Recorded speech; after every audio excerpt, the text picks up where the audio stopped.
On m'a déjà fait comprendre que je me dévoilais trop vite, que je racontais des choses trop personnelles à des gens que je venais de rencontrer.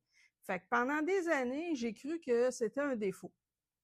Aujourd'hui, je me demande plutôt pourquoi la société est plus à l'aise avec les masques qu'avec l'authenticité.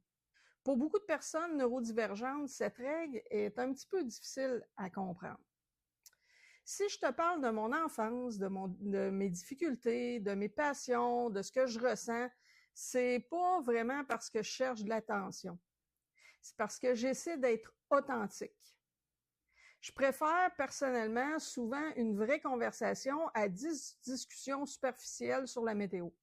Beaucoup de neurotypiques apprennent très tôt qu'il faut dévoiler son intimité progressivement. Ils voient la confiance comme quelque chose qui se construit étape par étape. Alors, quand quelqu'un partage beaucoup d'informations personnelles très rapidement, il y a plusieurs personnes qui sont surprises et inconfortables. Non pas parce que ce qui est dit est mauvais, mais c'est parce que ça correspond pas au rythme social auquel ils sont habitués. Pourtant, qu'est-ce qu'il y a de si dangereux à être vrai?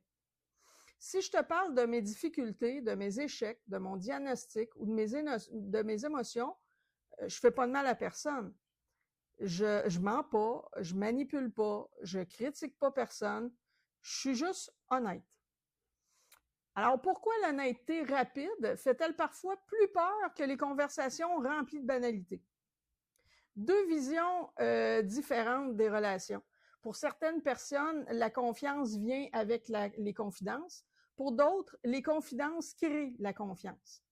Mais aucune des deux façons est mauvaise. Elles sont simplement différentes.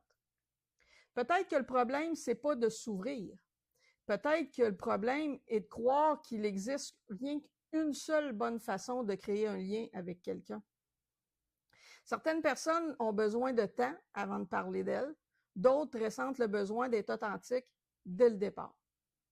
Au fond, aucune de ces approches ne devait être considérée comme étrange, parce qu'il n'y a rien de bizarre à vouloir être soi-même.